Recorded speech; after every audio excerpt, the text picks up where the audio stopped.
Flynn's body was beyond repair.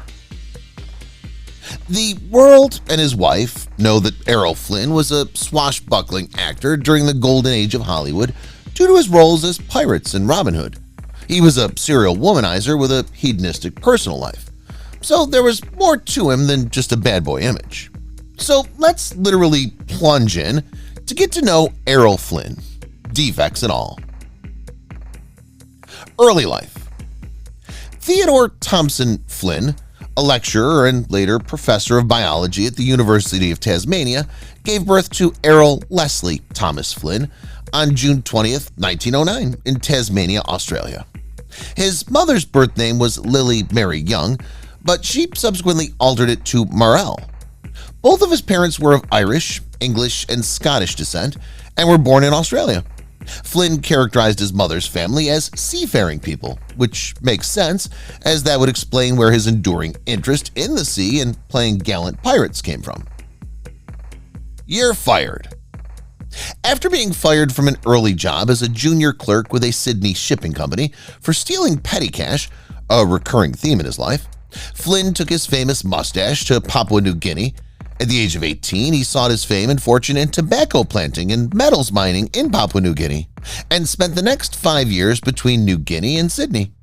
Wherever he went, he always spent more money than he earned and left a trail of debts in his wake. Flynn moved from job to job, including cadet patrol officer, bird trapper, manager of Kennebat Coconut Plantation near Kokopo, working tobacco plantations, air cargo clerk, copra plantation overseer, and even a partner in a charter schooner business as a boat captain. Always one to embellish, Flynn says he also worked as a gold prospector, a slave recruiter, a dynamite fisherman, a pearl diver, and a diamond smuggler. But then again, he also liked to pretend he was educated in Paris.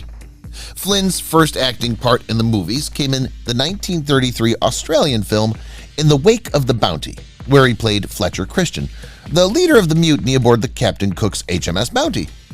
In an effort to drum up interest in the film, Warner Brothers started spreading the rumor that Flynn was descended from the real Fletcher Christian. Despite the studio and Flynn's claims that his family were on the HMS Bounty with Captain Cook, Fletcher Christian et al., the evidence indicates that he was not descended from anyone involved in the mutiny on the Bounty. It was scurrilous lying, we tell you. Meet cute. When Flynn was sailing from England to the United States, he encountered the French-American actress Leila Demita, who was instrumental in launching his career. Between 1925 and 1926, she had a brief marriage to director Michael Curtiz. She had many Hollywood connections and was even married to him for a brief period of time. Remember this identity. It'll be useful in the future. Errol and Lily fell in love, and from 1935 to 1942, they were married. In 1941, they had a son named Sean. More on him will follow shortly. Following her nuptials, Lily left the entertainment industry. The couple's relationship was turbulent and combative, and they were bitterly divorced in 1942.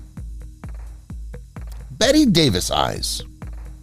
In The Sisters from 1938, The Private Lives of Elizabeth and Essex from 1939, and Thank Your Lucky Stars in 1943, Flynn frequently collaborated with Hollywood icon Betty Davis, but the two infamously didn't get along. Due to her latent attraction to Flynn, Flynn frequently accused Davis of hitting him too hard in certain scenarios. Davis detested having to share the screen with an actor who could only portray swashbuckling characters, stating he himself admitted, "I don't really know anything about acting, and I admire his candor because he's absolutely correct." Years later, Davis experienced a heartfelt change of heart. Olivia de Havilland remembered seeing a screening of a Flynn film alongside Davis, and while the two were viewing it, a horrified Davis reached over and said, "Damn it, that fellow was talented." Love interest. Errol Flynn made a total of 9 films with the stunning actress Olivia de Havilland during his brief career.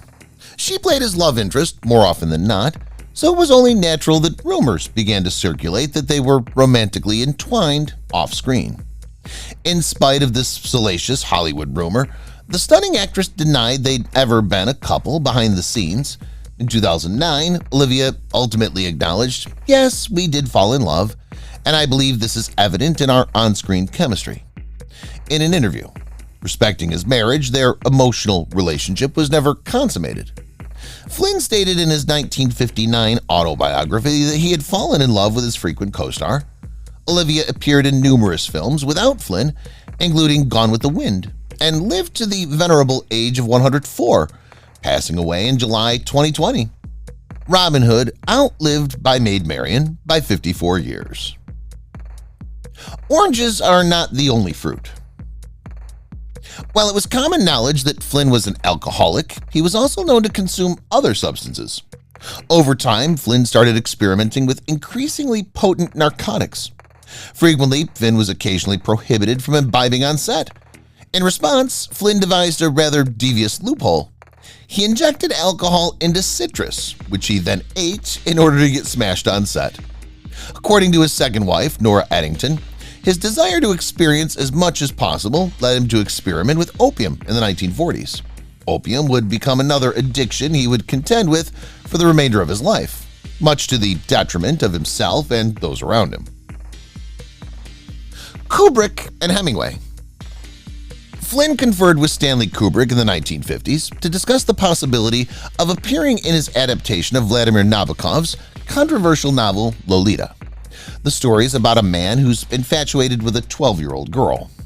However, he was not cast in the role, possibly due to Flynn's murky history with minor women. James Mason instead portrayed Humbert Humbert in Kubrick's 1962 film in the final years of his existence. Flynn shifted from portraying the leading character to supporting roles involving alcoholism. One of Flynn's most famous roles was in a film adaptation of Ernest Hemingway's The Sun Also Rises, with Hemingway reportedly appreciating only Flynn's performance. Superhero.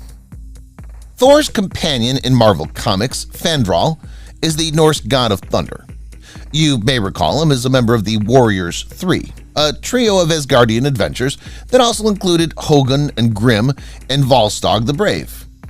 In any case, co-creator Stan Lee modeled Fandral after Errol Flynn. In Thor from 2011, Joshua Dallas portrayed Fandral, while Zachary Levi portrayed him in Thor: The Dark World 2013 and Thor: Ragnarok 2017. Scandal. On the weekend of August 1st and 2nd, 1941, Flynn sailed his yacht, Sirocco, around Catalina Island, California, for a photo session for Life magazine. Flynn invited Peggy Satterley because the photographer, Peter Stackpole, wished to have some women on board. She was only 15 years old, but according to Flynn, she could have passed for anywhere between 20 and 25. Unless Flynn paid them $5,000, Peggy's parents threatened to inform the police that Flynn had seduced their daughter. Flynn refused to pay, so charges were filed against him. The police determined there was no case, traveled to Santa Barbara, and persuaded the parents not to press charges. The matter was dismissed because Peggy was so young and would have been exposed to a degrading scandal. More the scandal, in September 1942, Betty Hansen, then 17 years old, was invited to an exclusive gathering at a Bel Air estate. Betty's beau reportedly persuaded her to sleep with Flynn so that she could obtain an administrative position at Warner Brothers. She claimed that Flynn had seduced her. Following this, Flynn was subjected to 2 extortion attempts and was also under FBI surveillance. During this time, he also had an affair with Linda Christian, who went on to marry actor Tyrone Power. Trial of the Year. On November 20th, 1942, both Betty Hansen and Peggy Satterley accused Flynn of perpetrating statutory rape. The allegations sent shockwaves through Hollywood and the entire country, and support groups for Errol were formed. Jerry Geisler, Flynn's attorney, attacked the accusers' characters and morals and accused them of numerous indiscretions, including affairs with married men, and in the case of Satterley, an unlawful abortion at the time. Geisler observed that the 2 females, who claimed not to know each other, submitted their complaints within days of one another, despite the incidents allegedly occurring 13 months apart. Although he was acquitted in the end, the trial's pervasive coverage irreparably harmed Flynn's carefully cultivated image as an idealized romantic on screen.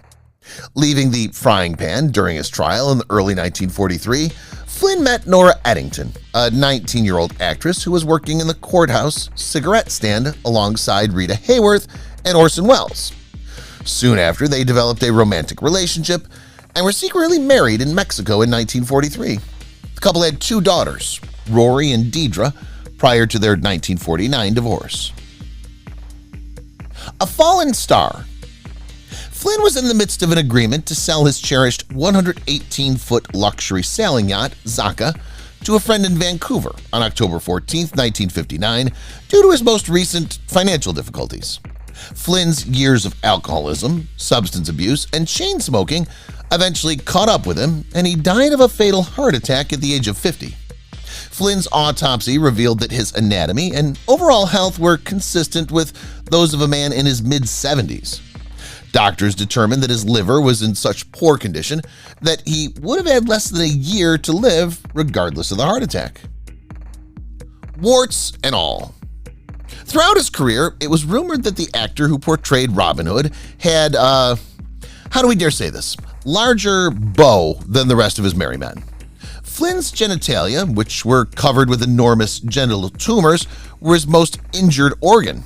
Other than his liver, according to the Postmortem, Tom Harmon, the chief pathologist in Vancouver, excised the tumors and preserved the specimens in formaldehyde to use as a teaching tool for future generations of physicians.